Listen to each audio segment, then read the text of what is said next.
Hey, you. Let's get straight to it. Yeah. We're talking about something that touches everyone, right? Especially if you're, young, maybe in college, navigating all that stuff. Your mental well-being, Mm. we all have it. It impacts, well, everything. And this deep dive, we're going to try and get a real handle on what it actually is, Mhm. why it's so crucial right now, and maybe give you some solid, practical ways to strengthen it without making it feel like you need a psychology degree. Exactly. That's the goal. Clear understanding, practical steps, things you can actually use. No getting bogged down. Right. So when we talk about mental health, Mm. it's really about your overall state, emotional, psychological, social, Mm. how you're doing. It's like day-to-day feelings. Yeah, day-to-day feelings, how you process your thoughts, how you handle stress. Yeah. That's a big one. Mm-hmm. Also, the quality of your connections, your relationships, and honestly, the kinds of decisions you end up making. It's definitely way more than just not having a diagnosis, isn't it? Oh, absolutely. It's about really thriving, finding some kind of balance, managing emotions effectively when they pop up, Yeah. and just having that inner strength to deal with the normal ups and downs of life. Okay, so let's zero in on, what this looks like for students, for young adults. We all see the exciting stuff, right? The Instagram version. Uh-huh, yeah. The New highlights. experiences, freedom, discovery. And that's definitely part of it, but let's be real, there's a flip side. Yeah, definitely a flip side. Some serious pressures come with it.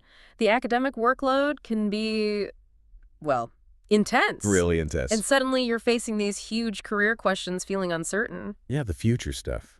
And the loneliness, that can hit hard, especially if you're away from home, away from your usual support. Totally. And then you throw in, like, constantly seeing everyone else's apparently perfect life online. That comparison trap, it's tough. And for a lot of people, there's money worries, maybe family expectations adding to the mix. It piles up. And what's fascinating, or maybe concerning, is how these pressures, if we don't actively manage them, can really start to wear us down. How does it usually show up? Well, we might see it as burnout, that feeling of just being completely drained mentally, emotionally, gone. Yeah, I think a lot of people know that feeling. Right. Or anxiety, depression. Yeah. They can start feeling like constant companions.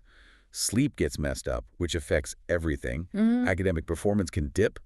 And often people pull back socially, right, when connection could actually help the most. That seems counterintuitive, but it happens. It does. And, the sources mentioned that in really serious cases, it can even lead to thoughts of suicide.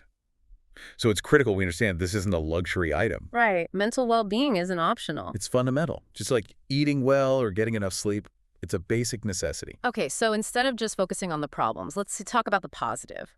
What does good mental health actually look like, feel like? Yeah, that's a great question. It's not about being happy 24/7, because life isn't like that. No, definitely not.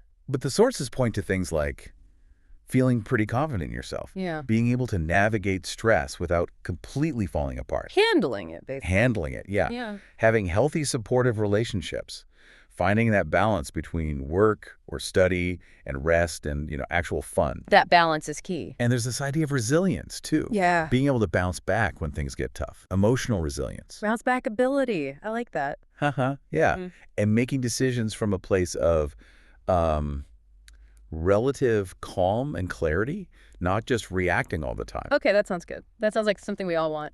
So the big question is, how do we actually get there? How do we build that? Right. And the good news is there are really practical things we can do. The sources offer some great strategies. A big one is building a daily routine. Routine, like scheduling everything. Not necessarily everything, but having some structure. Mm. Consistent sleep and wake times, that alone does wonders for your body's internal clock. And scheduling time for study, breaks, winding down, it adds predictability. That can really lower that feeling of being overwhelmed. Makes sense.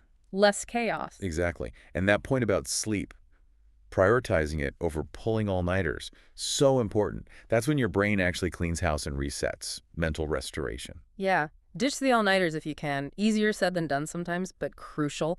And it's not just sleep. It's also fuel, right? Food and movement. Absolutely. What you eat genuinely affects your brain function, your mood, your energy. The sources emphasize a balanced diet, good quality fuel. So less junk. Pretty much. They specifically mention watching out for too much caffeine, sugar, heavily processed stuff, being mindful of it. And exercise, does it have to be like running a marathon? Not at all. Even just 30 minutes of walking can make a difference. It releases endorphins, those natural mood boosters, gets you out of your head a bit. Yeah. Okay, so routine, fuel, movement.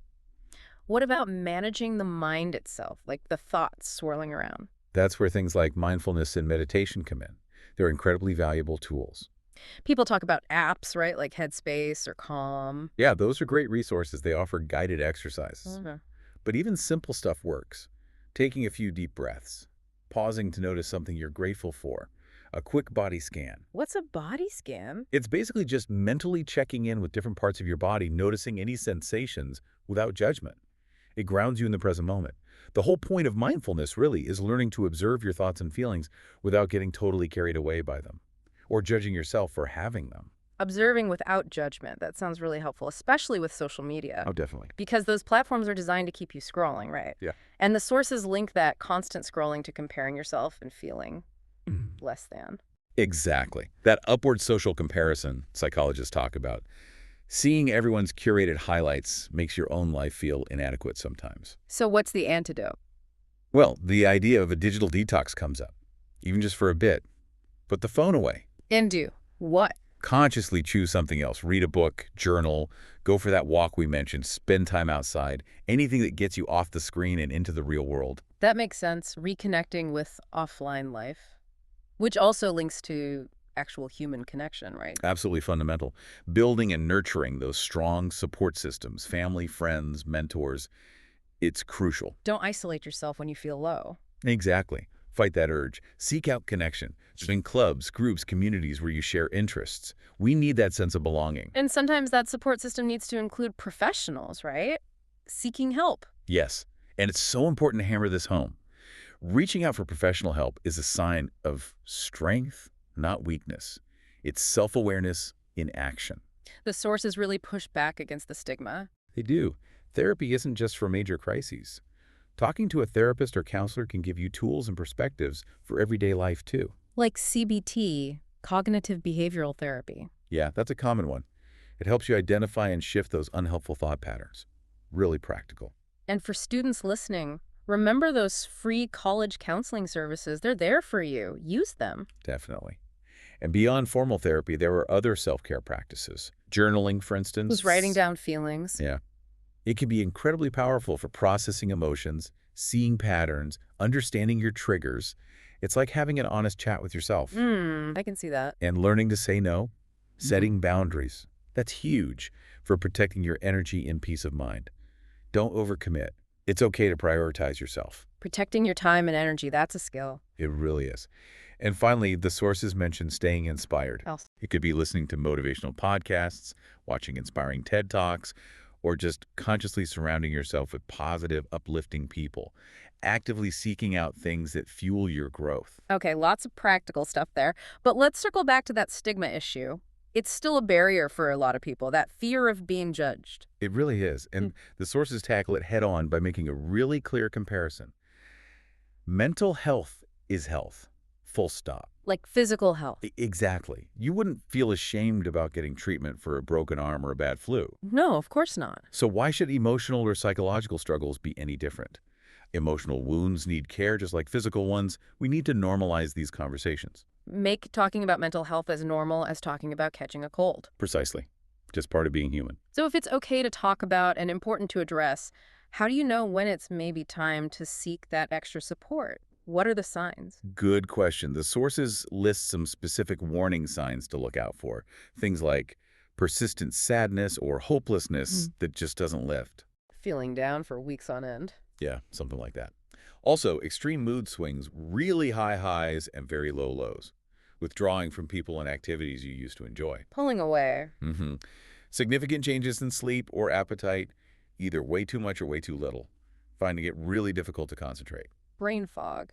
Could be part of it. And crucially, any thoughts of harming yourself or suicide, those are immediate flags to get help. Don't ignore them. Okay, those are clear signs. And if someone recognizes those signs, where can they turn? You mentioned resources earlier. Yes, it's worth repeating them. For listeners in India, there's iCall. It's free, confidential support. The number is 915-298-7821. 915-298-7821. Got it. There's also Your Dolpht, which is an online platform for emotional support. Online help, good option. And ASRA is a suicide prevention helpline. Their number is 919-820-466-726. ASRA 919-820-466-726. Suicide prevention. And again, don't forget college counselors and the option of telecounseling, which is becoming much more common. Right. So many options now. Having these resources is vital. Okay, as we start to wrap up this deep dive, I think the main thing is life is tough sometimes, right? It throws curveballs. But you really don't have to face it all alone. That's such an important message. You have value. You deserve support, healing, growth. No matter what you're going through, taking care of your mind isn't selfish. Yeah. It's a fundamental act of self-respect. It's powerful. And as the sources really highlight, when you prioritize your mental health, good things follow. Like what? Well, better decisions, healthier relationships, more resilience when things get tough. It ripples outwards. Good mental health sets you up for a better life, really. Good mental health equals better decisions, healthier relationships, greater resilience. I like that summary. Yeah. So maybe a final thought to leave you with. Think about just one small thing, one tiny actionable step you could take today to nurture your own mental well-being. Just one thing. Just one thing. Maybe it's that walk. Maybe it's 5 minutes of deep breathing. Maybe it's texting a friend. Do that one small thing and just notice. Notice if it starts to shift your perspective even just a little bit.